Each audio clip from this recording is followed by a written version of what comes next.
Hai sahabat setia Dedari, selamat datang di Depot Dedari Podcast. Dedari Podcast adalah bagian dari Rumah Sakit Ibu dan Anak Dedari Kupang, di mana kami akan membahas topik kesehatan dan topik menarik lainnya dengan narasumber yang kompeten di bidang. Kami ingin sahabat dapat mencapai sehat fisik, sehat mental, dan sehat sosial yang optimal. Semoga sahabat mendapat inspirasi sehat hari ini hanya di Depot Dedari Podcast. Halo sahabat setia Dedari, jumpa lagi di Depot Dedari Podcast. Saat ini saya sudah ditemani oleh Dr. Inyo Mansueti Tapayana, MBiomed SPOG yang merupakan dokter spesialis kandungan di Poliopjin RSIA Dedari Kupang. Halo dok, apa kabarnya hari ini? Baik. Dokter, terima kasih banyak dokter sudah bersedia hadir di Dedari Podcast kita episode kali ini. Sebelum masuk topik pembahasannya dokter, saya boleh tanya dikit mungkin kesibukan dokter selama ini? Boleh. Gimana? Saya selain di dokter kandungan di Rumah Sakit Ibu dan Anak Dedari, rumah sakit kesayangan kita ini, saya juga bekerja di Rumah Sakit Wirasakti dan juga di praktek di apotek Gopala juga. Oke dokter, kali ini kita akan membahas tentang menstruasi, PMS, dan permasalahannya dokter. Oke. Dokter, siklus menstruasi itu apa sih? Ya, jadi seyogyanya wanita usia reproduksi itu mengalami menstruasi. Apa sih menstruasi itu? Menstruasi itu luruhnya endometrium pada saat terjadi penurunan hormon dia gitu.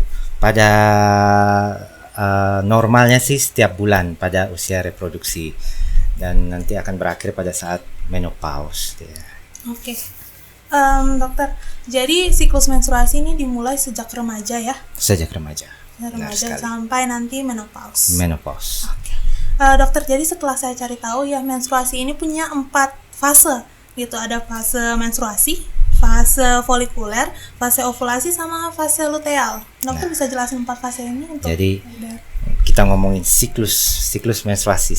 Menstruasi itu sebenarnya agak-agak rumit-rumit gampang juga sih, cuman jadi kita punya 2 TKP.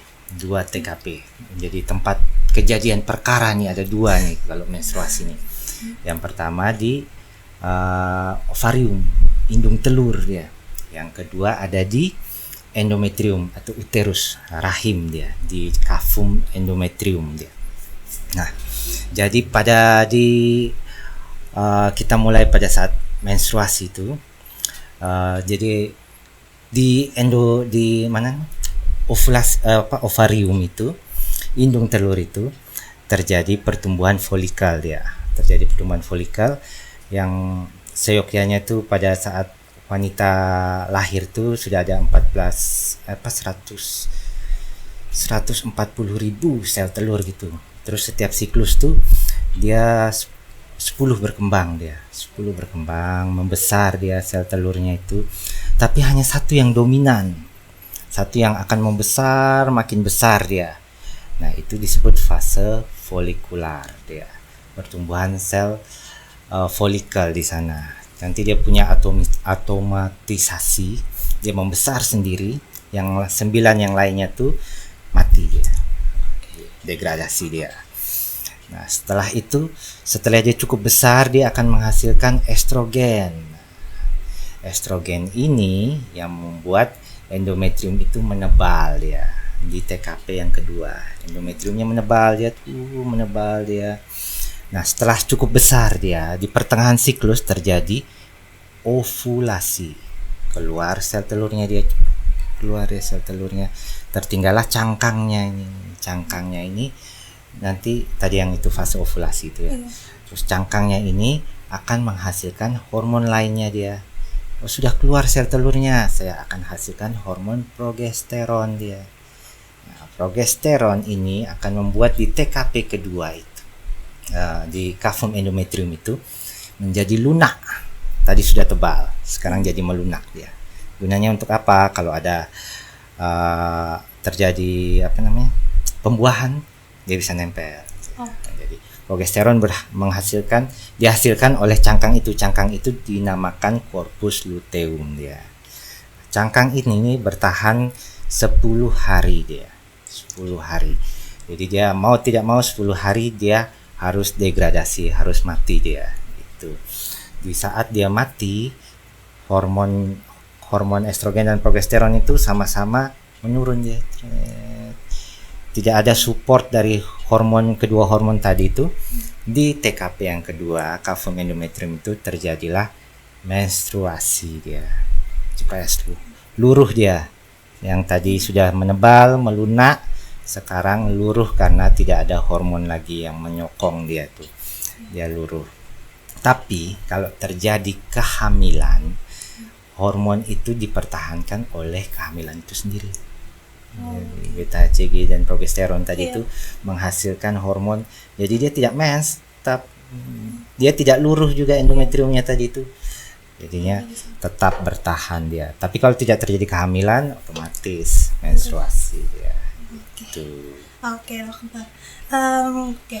Untuk menstruasi nih, gejala apa aja sih dokter yang dialami oleh wanita selama fase menstruasi itu? Jadi pada saat dia menstruasi itu otomatis pasti nyeri perut ya. Terus ini bloating atau kadang-kadang kembung perutnya. Terus payudara membengkak dia karena retensi cairan dia. Terus kadang-kadang dia mengalami perasaan tidak enak, depresi bisa, ansietas itu cemas juga bisa dia. Itu kadang-kadang mereka sebut dengan PMS. Oke dokter, jadi menyambung ya dari yang baru aja dokter bilang kalau selama masa menstruasi ini wanita mengalami masa gejala pramenstruasi atau PMS itu, yang dimana wanita itu kebanyakan mengalami mood swing, kram perut, terus dokter ada yang sampai pingsan dokter. Itu hal-hal itu normal gak sih dokter saat PMS? Jadi seyogyanya sih tidak sampai terjadi seperti itu dia. Kalau terjadi seperti itu berarti tidak normal dia jadinya. Nah, cuman ini yang dulu disebut dengan ini PMS dulu, premenstrual syndrome dulu. Lebih jauh lagi dulu disebut dengan premenstrual tension ya. Cuman sekarang sudah ada istilah baru nih. Premenstrual dysphoric syndrome ya. Atau disorder dia. Jadi itu yang pada wanita itu biasanya terjadi mood swing tadi tuh, mood swing yang sampai mengganggu aktivitas sehari-hari ya, terjadi depresi, terus ini kecemasan berlebihan, dia merasa tidak berdaya dia, sampai dia tidak bisa mengerjakan hal-hal yang bisa dilakukan sehari-hari dia. Jadi itu kekaitannya juga dengan psikiatri juga, ini psikologi juga dia. Yang itu yang disebut dengan premenstrual dysphoric disorder ya, itu. Normalnya itu siklus menstruasi itu muncul setiap 21 sampai 35 hari dengan jangka waktunya itu antara 3 sampai 7 hari fase menstruasinya gitu. Tapi banyak banget nih wanita yang mengalami masa menstruasi yang gak normal gitu, kayak siklus menstruasinya itu terjadi lewat dari tanggalnya atau terjadi itu sebelum dari tanggalnya. Terus ada juga yang jangka waktunya itu pendek atau panjang banget. Kayak contohnya dia dapet cuman 3 hari aja terus berhenti. Tapi ada juga yang sampai 2 minggu nih baru berhenti. Itu kira-kira normal gak sih dok? Nah itu dia normal udah pasti. Kan dia punya batasan sudah jelas 21 sampai 35 hari. Yang plus minus biasanya sih bisa tambahan sampai 3 harian dia. Nah cuman kadang-kadang siklus menstru bervariasi tergantung pada ini kondisi tubuh seseorang, psikologis juga, stres yang dialami juga dia bervariasi. Seyogyanya sih hampir semua wanita tuh pernah mengalami kelainan menstruasi seperti itu. Cuman yang harus artinya mungkin kapan sih aku harus mencari pertolongan nih, kapan ini sudah dikatakan tidak normal ini. Kalau 3 bulan atau 3 siklus berkali-kali itu mengalami hal seperti itu dia. Misalnya dia punya siklus men tuh sebenarnya 2 hari ya, 2 hari masih hitungan normal sih. Kalau cuma 1 hari aja, kok saya men 1 hari, tunggu bulan depan lagi coba. Coba bulan depan ternyata kembali normal, ya sudah selesai dia. Ternyata bulan depannya masih sama seperti itu, udah mulai khawatir ini. Tunggu lagi 3 bulan sebulan lagi tuh. Kalau sampai 3 bulan berturut-turut seperti itu berarti tidak normal. atau yang mens yang berkelebihan, berkepanjangan juga dia. Artinya lewat dari 8 hari harusnya. Lewat dari 8 hari itu tidak normal dia. Tapi kalau sampai mengganggu ya, artinya juga ini jumlahnya juga ya. Iya. Jumlahnya tuh kalau dia ganti pembalut lebih dari 6 kali. Lebih dari 6 kali itu sudah termasuk tidak normal dia. Itu akan menyebabkan anemia, lemah, letih, lesu dia. Otomatis akan mengganggu kehidupan sehari-harinya dia. Darahnya habis ya, dokter. Ya, sebaiknya memang harus periksa itu. Dokter, saya sendiri pernah mengalami gitu, dokter. Saya pernah yang cuman 3 hari terus berhenti. Tapi saya pikir mungkin stres kali ya, atau kebanyakan minum air es kali ya gitu. Terus bulan depannya ternyata nggak sampai 1 bulan bahkan, dokter. Jelang cuman 2 minggu terus dapat lagi di bulan yang sama gitu, dokter. Nah, dapatnya juga sama tuh, cuman 3 hari. Itu kira-kira gimana, dok? Nah, itu tidak normal. Itu tidak normal. normal. Otomatis tadi kan kita membicarakan mengenai siklusnya tuh. Berarti ada yang salah di antara siklus itu dia. Jadi di antara fase proliferasi kah, atau kadang-kadang tidak terjadi ovulasi dia, anovulatory dia, atau di fase ini sekresinya dia bermasalah, bisa di ketiga fase itu. Di situ harus dicari tahu dia.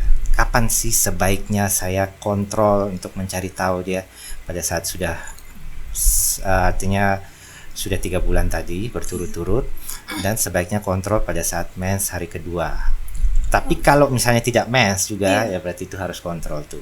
Kita perlu cari tahu dia fase yang mana yang terjadi kelainan dia. Tuh. Cuman kadang-kadang pula ada yang lebih berat lagi itu sebenarnya tidak pernah mens dia jatuhnya. Gitu. Jadi bisa ditunggu sampai usia 16 tahun kok nggak mens saya. Ya. Nah, itu seharusnya diperiksakan dia. Itu ada apa sih? Kenapa sih saya sampai sudah, biasanya orang tuanya yang khawatir sih. Sampai 16 tahun nih kok belum mens dia. Nah, itu harus diperiksa dia. Itu lebih berat lagi dia. Kalau sudah pernah mens terus terjadi kelainan itu masih lebih gampang kita ini cari tahu dia. Dokter, kalau misalnya mensnya tuh nggak normal ya, itu ujungnya sampai ada penyakit nggak sih, dokter? Itu ya. Jadi kalau dibiarkan berkelanjutan dia, artinya kita harus cari tahu dia ini penyebabnya apa dia. Kalau dia penyebabnya ada namanya istilah tuh AUB, abnormal uterine bleeding dia. Penyebabnya juga berbagai macam dia. Yang paling menjadi concern itu kalau dia terjadi hiperplasia endometrium dia. Itu terjadi penebalan pada dinding bagian dalam rahim dia. Kalau misalnya itu terjadi di usia pramenopause dia sudah 40-50 tahun gitu. Itu kebanyakan bukan hanya hormonnya aja yang jadi penyebabnya. Jadi sel endometriumnya sendiri sudah berubah dia, hiperplasia. Dia mungkin karena terjadi paparan hormon estrogen yang berlebih dia, terus menerus selama bertahun-tahun dia terjadi perubahan sel di sana, bisa kalau paling jeleknya kanker endometrium. Sampai ke kanker ya, Bisa. Berarti bahaya banget ya kalau nggak normal, itu harus cepat-cepat diperiksa gitu. Ya sebaiknya sih. Iya, dokter, untuk mengatasi siklus menstruasi yang nggak normal nih, itu kira-kira gimana sih, dok? Nah, jadi siklus menstruasi yang kalau misalnya sebelumnya normal terus menjadi tidak normal, itu rata-rata penyebabnya sih pada saat usia reproduksi ya. Itu rata-rata penyebabnya hormonal ya. Hormonal tuh pada wanita hormon itu bahan bakunya adalah kolesterol, lemak ya. Otomatis biasanya yang mengalami kelainan hormon itu atau kelainan mens gara-gara hormon itu terjadi penambahan berat badan yang lumayan. Jarang olahraga, dietnya tidak teratur. Jadi tahap pertama yang bisa dilakukan adalah memperbaiki gaya hidup. Pertama ya kurangi berat badan, olahraga teratur, dan juga mengurangi konsumsi karbohidrat berlebih dan juga lemak. Berarti caranya changing lifestyle aja gitu dokter, untuk rajin olahraga, terus makannya juga dijaga. Iya. Oke dokter, kita lanjut ke pertanyaan terakhir nih dok. Mitos atau fakta sih dok, kalau mengkonsumsi minuman dingin, es gitu, atau minuman bersoda, terus makanan pedas, itu bisa mempengaruhi siklus menstruasi? Oh, tidak juga sih. Jadi kalau cuman sesekali saja tidak apa-apa sih sebenarnya. Cuman kalau minum es terus menerus dia, atau minum soda terus menerus, otomatis berat badannya pasti nambah dia. Iya. Berat badan nambah, hormonnya akan terganggu, siklus menstruasinya pasti terganggu dia. Iya. Jadi sebenarnya antara mitos atau fakta tergantung sih. Kalau sesekali aja sih tidak apa-apa, tapi kalau dilakukan terus-menerus menjadi gaya hidup, otomatis akan mengganggu juga. Berarti dari sering atau tidaknya mengkonsumsi makanan atau minuman itu tadi ya. Iya. Tapi selama menstruasi banyak yang bilang ya kalau untuk saat menstruasi kita nggak boleh minum yang dingin, minum es gitu. Itu benar nggak sih dok?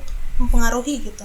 Nah, tidak juga sih. Enggak juga. Enggak juga, jauh ya. Kita minumnya dari mulut tidak akan pengaruh ke bawah. Oke. Sih. Jadi nggak masalah. Gitu sahabat dari. Jadi banyak banget ya, banyak yang di luar sana orang kalau saat menstruasi banyak yang bilang jangan minum es, nanti cepat berhenti, nanti nggak mens lagi loh gitu. Ternyata itu salah gitu. Itu Cepat nggak benar. berhenti, bagus sekali kalau cepat berhenti. Bincang-bincangnya lumayan banget, saya dapat banyak informasi baru gitu untuk saya sendiri gitu, bahwa mens yang lama terjadi, jedanya itu 2-3 bulan, ternyata bahaya banget dokter. Itu harus diperiksa cepat gitu untuk mencegah banyak penyakit yang akan datang. Nah sahabat setia Dedari, itu tadi pembahasan kita seputar menstruasi bersama Dokter Tapayana SPOG. Nah sebelum menutup podcast kita hari ini dokter ada pesan-pesan untuk sahabat setia Dedari mengenai menstruasi nggak dokter? Oh iya, jadi untuk menstruasi, jadi awalnya menstruasi itu memang pertanda seorang wanita itu sudah memasuki usia reproduksi. Jadi seyogyanya sih, untuk juga pesan juga untuk ibu-ibu sih, seharusnya menstruasi dimulai pada usia 14 tahun. Kalau belum terjadi 14 tahun masih bisa menunggu sampai 16 tahun dia. Terus setelah itu biasanya 3-4 tahun setelah itu mensnya mungkin belum teratur, tidak apa-apa, tidak masalah ya. Namun sudah usia 18 tahun ke atas tuh harusnya teratur setiap bulan ya. Terus kalau misalnya tidak teratur ya, itu apa sih, kenapa sih berbahaya, kenapa harus diperiksa sih? Sebenarnya itu berkaitan dengan fungsi reproduksinya dia nanti ke depannya. Jadi misalnya kalau sudah mau nikah nih tahun depan nih, sebenarnya tahun ini sudah mulai ngatur siklusnya supaya teratur, jadinya akan berdampak pada reproduksinya nanti ya gitu. Oke. Semoga sahabat setia Dedari mendapat banyak manfaat dari obrolan kita hari ini. Jangan lupa untuk subscribe, like, dan juga komen topik apa lagi yang harus kita bahas di Dedari Podcast kita ini. Sampai jumpa di Dedari Podcast berikutnya. Bye!